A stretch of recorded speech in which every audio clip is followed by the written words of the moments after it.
Tolmay joins me now in the studio. Now, Janke, you had a wonderful Saturday afternoon doing an interesting tour of Johannesburg's landfill sites. Tell us what you found. It's quite extraordinary, I have to say.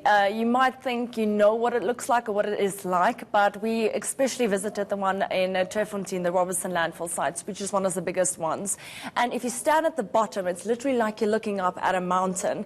And then they drove us up there with a bakkie because we couldn't use our own car. And when you get to the top, it feels like you're in a completely different world. You're on top of this literally mountain of waste. And they say in 3 years' time there won't be any space left, so they will have to start moving Joburg's waste to different provinces. Now, one of the key things that I saw when we got to the top is there's still a lot of plastic. And that's why we've heard that the department is discussing possibilities of banning single-use plastic products. But the thing is, South Africans are not yet at a level that we're really thinking about recycling and really taking it seriously. For example, South Africa uses about 1.8 million tons of plastic per year. 16% of this is made from recycled plastic. So the rest is all new plastic coming in. And as you mentioned, 56% of that is not being recycled. So that means millions of tons just basically ending up in the environment. When it comes to Johannesburg, as where our focus was today, I spoke to the MMC, Nico de Jager, and he said that the aim is to recycle about 100,000 tons per month, because that's what's necessary at this stage.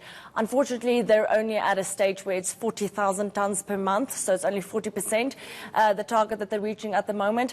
And obviously, there's a number of reasons behind it. It's from residents not separating their plastic, all the way to them not necessarily having the capacity for the waste to get separated once it gets to the different sites. That's why they've now started registering these waste pickers that you see often on the street, just to kind of get everyone's help in to say that we really need to start addressing this.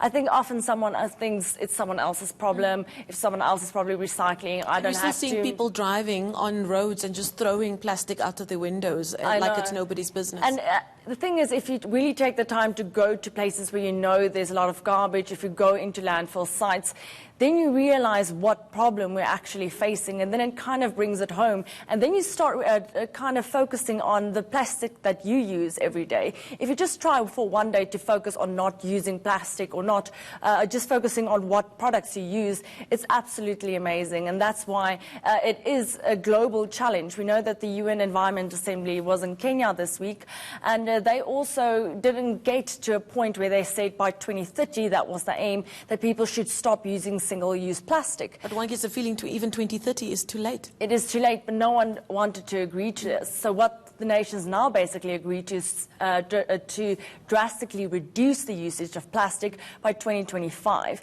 But by the amount, if you listen to the figures that I mentioned of the plastic coming in, it just seems like we are just facing this mountain, and it's going to be a tough job and really a collective effort if we want to address it. Now, speaking of mountain, tell us more about these sites that you visited. Is there a way that the plastics that find its way to these landfills are able to be recycled on the site there, or is that impossible? Well, at the moment, what they do is I saw actually about 10 of these waste pickers at the top separating the garbage and trying to fill up these plastics, and then they take it to someone else, to the plastic industry, where they sell it, and then they get money, and then it gets recycled. But if you just balance that out to see the amount of people that were actually there versus the amount of plastic that was coming in, hardly making a dent. It is hardly making a dent. I think that's why the city is trying to kind of formalize the waste pickers and really get them in, but it will also have to be from the city side, also making sure that at the different sites where they can separate waste, that is also done, and then it unfortunately starts with the residents. And the thing is, it's only mandatory to recycle in about 230 suburbs in Johannesburg, and that's already where it was kind of a norm to recycle. So and is that where the 40,000 is coming from, those areas that recycle? The 40,000 target is coming from basically. Them. What is the plan, just very quickly, to roll that out into more areas, and specifically into our bigger townships and those kinds of areas as well? Well, that's the challenge that they now face, because even with these 230 130 suburbs, even though it's mandatory, they don't face any fines if they do not do it. So I did ask just them get an about eyebrow it. from the neighbour, like I do. So basically what it's saying, it's not something that they're ruling out. It could be down the line where they're saying, listen, you're going to face, I don't know, 500 Rand if you don't separate the waste. And then if they get those under control, then they'll have to move into suburbs where I don't even think they really care about recycling at this stage. So it's going to be a big challenge. You put it into the bin and it's somebody else's problem. That's the approach that I feel us humans take too often. Thank you so much, Janke Tolmay.